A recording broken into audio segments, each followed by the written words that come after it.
Student and parents, तो आज की इस वीडियो में हम लोग बात करने वाले हैं यूपी आयुष का शेड्यूल जो हमारा आउट हो गया था, उसको बहुत डिटेल में समझेंगे, एक एक पॉइंट, एक एक स्टेप, कि कहीं पर भी हमारे रजिस्ट्रेशन में कोई भी मिस्टेक ना हो। बहुत सारे लोग इसमें आपके साथ हो सकता है छल करें। छल ये करेंगे कि आपका नंबर, आप मतलब अपना नंबर और अपना ईमेल आईडी रजिस्टर कर देंगे आपकी डिटेल से। हालांकि यूपी आयुष की गाइडलाइन पे, ब्रोशर पे बहुत अच्छी बात है, ये बहुत क्लियरली मेंशन है कि भैया नंबर, ईमेल आईडी आप अपना ही यूज करेंगे। दूसरी चीज, जो अमाउंट पे करेंगे, जो भी सिक्योरिटी पे करेंगे, वो भी आप अपने माता पिता के अकाउंट से करिए या आप अपने अकाउंट से स्वयं करिए, किसी भी अन्य अकाउंट से पे करने की आवश्यकता नहीं है। अब क्या शेड्यूल है, क्या प्रोसेस है, समझते हैं किस तरह से आया हुआ है। यूपी आयुष रजिस्ट्रेशन की हम बात कर रहे हैं और उत्तर प्रदेश एक बड़ा राज्य है जिसमें बहुत ढेर सारे कॉलेजेस पार्टिसिपेट करते हैं। करीब इस बार की काउंसलिंग में 82 कॉलेजेस की अभी तक परमिशन आ चुकी है, जिसमें से टोटल नंबर ऑफ जो सीट इनटेक है 6208 सीट। इसमें बहुत सारे ऐसे कॉलेजेस को भी परमिशन मिल चुकी है जिनको बिल्कुल मिलनी नहीं चाहिए, वो भी परमिशन ले आए हैं। फैकल्टी है नहीं, इंफ्रास्ट्रक्चर रखते नहीं है, बट वो भी अपना इस काउंसलिंग में पार्टिसिपेट करेंगे। तो आपको इन सब में फंसना नहीं है, पूरा प्रोसेस समझो अच्छे से। सबसे पहला जो स्टेप है, रजिस्ट्रेशन करेंगे। भाई हम रजिस्ट्रेशन कहाँ करेंगे? जो भी हमारी यूपी आयुष की ऑफिशियल वेबसाइट है, upayushcounseling.upsdc.gov.in, इस पे जाकर आप रजिस्टर करेंगे। वहां पर यूजी वाले सेक्शन पे क्लिक करेंगे और आपको वहां से रजिस्ट्रेशन को करना है। रजिस्ट्रेशन कैसे करेंगे? तो रजिस्ट्रेशन वाले टैब में क्लिक करेंगे, आप अपनी डिटेल्स डाल के लॉगिन करेंगे और वो आपका आधार कार्ड से ओटीपी वेरिफिकेशन के जरिए आपका पोर्टल लॉगिन कर जाएगा। पासवर्ड कैसे बनाना है, क्या करना है? तो पासवर्ड आप @ या हैशटैग डिजिट करके यूज कर सकते हो, आगे कुछ अल्फाबेटिकल हो। रजिस्ट्रेशन करते समय कुछ चीज़ों को बड़ा अहम ध्यान रखना है, मतलब अच्छा वाला ध्यान रखना है कि कोई भी मिस्टेक नहीं हो। और साथ ही साथ जो मार्क्स हैं, 10th की जगह 10th के करिए, 12th की जगह 12th के करिए। कहीं ऐसा ना हो कि हमने अपने मित्र के 12th के मार्क्स अपलोड कर दिए अपने में, तो ये मिस्टेक्स हैं। इसकी वजह से बहुत बार रिजेक्शन होता है, रिजेक्ट हो जाता है। बहुत सारे बच्चों ने अभी भी मिस्टेक कर दी है डॉक्यूमेंट्स अपलोड करने में, बहुत सारी प्रॉब्लम आ रही है। तो डॉक्यूमेंट्स वाला ब्रीफ दे देता हूं मैं आपको। डॉक्यूमेंट्स वाला, हाँ ये है। डॉक्यूमेंट्स अपलोड करने में क्या क्या रिक्वायर्ड है? 10th की मार्कशीट, 12th की marksheet, category certificate if applicable, या आप कैटेगरी से क्वालिफाई हैं, या आप 113 नंबर से क्वालिफाई हैं।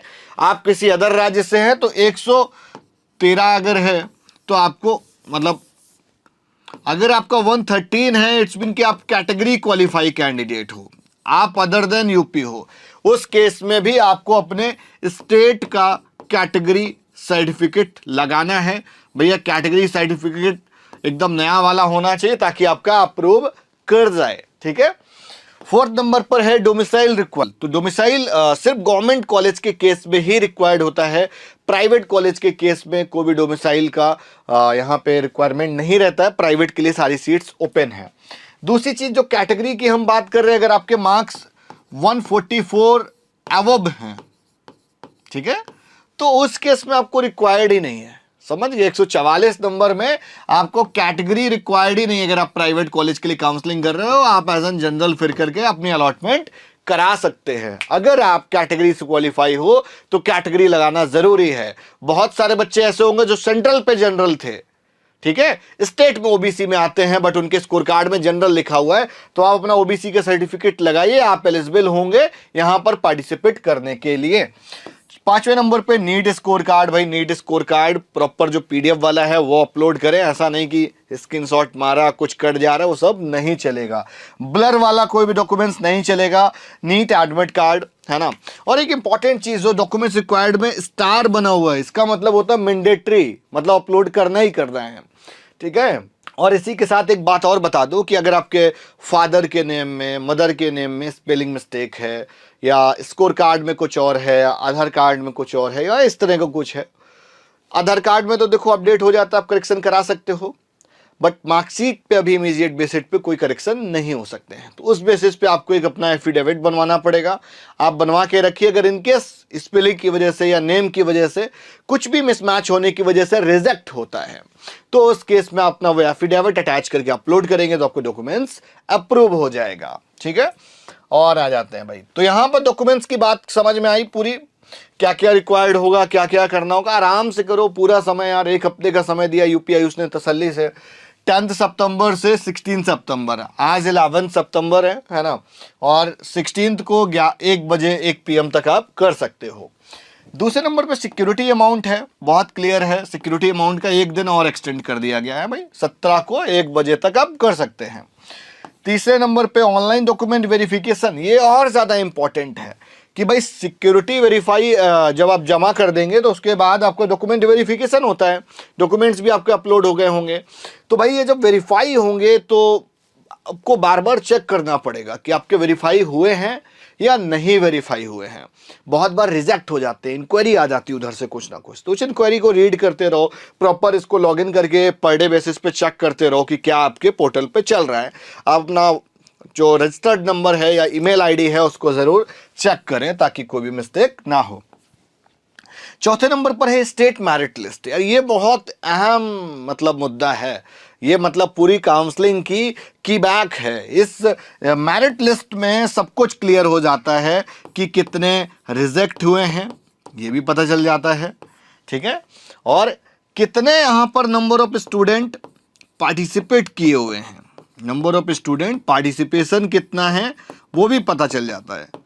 तो ये जो मेरिट लिस्ट है इससे कट ऑफ एनालाइज हो जाता है, रिजेक्शंस एनालाइज हो जाते हैं। इसमें आप अपना जरूर चेक करें कि मेरिट लिस्ट सीक्वेंस नंबर क्या है। जितनी मेरिट लिस्ट आएगी उस पर कंपैरिजन वीडियो करिए आपके लिए लेकर आएगा। 19 सितंबर को शाम 4 बजे का समय दे रहे हैं। मेरिट लिस्ट काफ़ी पिक्चर क्लियर हो जाती है कि आपको अलॉटमेंट मिल रही है या नहीं मिल रही है, या कौन सा मिलेगा। ठीक है, फिफ्थ जो स्टेप है वो बहुत अहम है, बहुत इंपॉर्टेंट है। इस पे रैंक वाइज हम आपको कॉलेज ऑप्शंस बताएंगे, उस अकॉर्डिंग ही आपको फिल करने हैं।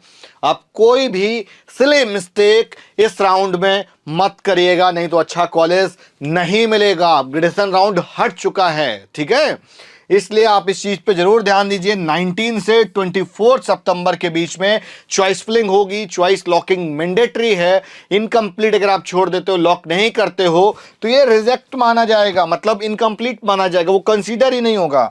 अलॉटमेंट कब है? 25 सितंबर को 5 बजे की अलॉटमेंट है। यहाँ पे 25 को आपको पता चल जाएगा कि भाई कौन सा कॉलेज मिल रहा है, कौन सा नहीं मिल रहा है। हालांकि ये जो स्टेट काउंसलिंग है बहुत ज़्यादा समय ले रही है। अब यहाँ पर अपग्रेडेशन राउंड एक हुआ करता था, वो रिमूव हो गया है। Nodal centre reporting and physical document verification, सारे ओरिजिनल डॉक्यूमेंट्स लेकर आपको यहाँ पर नोडल सेंटर पर जाना होता है। नोडल सेंटर की एक प्रॉपर चेकलिस्ट होती है, उनके स्लॉट्स होते हैं। As per the following slot आपको जाना होगा। 26 सितंबर से 7 अक्टूबर के बीच में आपको फिजिकली नोडल सेंटर पर प्रेजेंट होना होगा। नोडल सेंटर पर मैं भी रहूंगा, तो आपको अगर कोई भी डाउट, कोई भी हेल्प चाहिए तो आप मेरे से वहां पर ले सकते हैं। मेरी टीम भी वहां पर रहती, तो हम आपको हेल्प करेंगे। 8 नंबर पे बड़ा इंपॉर्टेंट है डाउनलोड अलॉटमेंट लेटर। तो भाई जो ओरिजिनल वाला लेटर है वो यहाँ पे डाउनलोड होगा आफ्टर वेरिफिकेशन, और ये वाला जो लेटर है वो प्रोविजनल होता है। ठीक है, प्रोविजनल लेटर होता है, प्रोविजनल लिख भी दे रहा हूँ, प्रोविजनल लेटर रहता है। यहाँ पर आप ओरिजिनल लेटर लेके डाउनलोड करेंगे और आप अपने अलॉटेड इंस्टीट्यूट में रिपोर्ट कर जाएंगे। अलॉटेड इंस्टीट्यूट में रिपोर्टिंग करनी होगी आपको। जब अलॉटेड में रिपोर्टिंग करने जाएंगे तो टोटल जो फीस होगी वो सारी आपको ले जानी होगी, क्योंकि 1 टाइम डिपॉजिट होता है। जो भी हॉस्टल का होगा वो भी सारा ले जाना पड़ेगा। एक बार यहाँ पर जाने से पहले कॉलेज पे ज़रूर बात कर लें कि क्या फीस स्ट्रक्चर है, कैसे डिपॉजिट होगा, किस अकाउंट पे होगा। बहुत दिक्कत आती है, बहुत सारे कॉलेज अलग अलग जगह पे होते हैं, कहीं पर ट्रांजेक्शन्स हो पाता है, कहीं पर नहीं हो पाता है, आप परेशान होंगे। तो पहले से ही फीस को डिपॉजिट करें और देन कैंपस पर रिपोर्ट करें, तो आपकी रिपोर्टिंग कॉलेज की और स्मूथ हो जाती है। तो वीडियो आज के यहीं तक, और इसी तरीके से वीडियोस पाने के लिए वीडियो को लाइक करें, चैनल को सब्सक्राइब करें और शेयर करें। नमस्कार।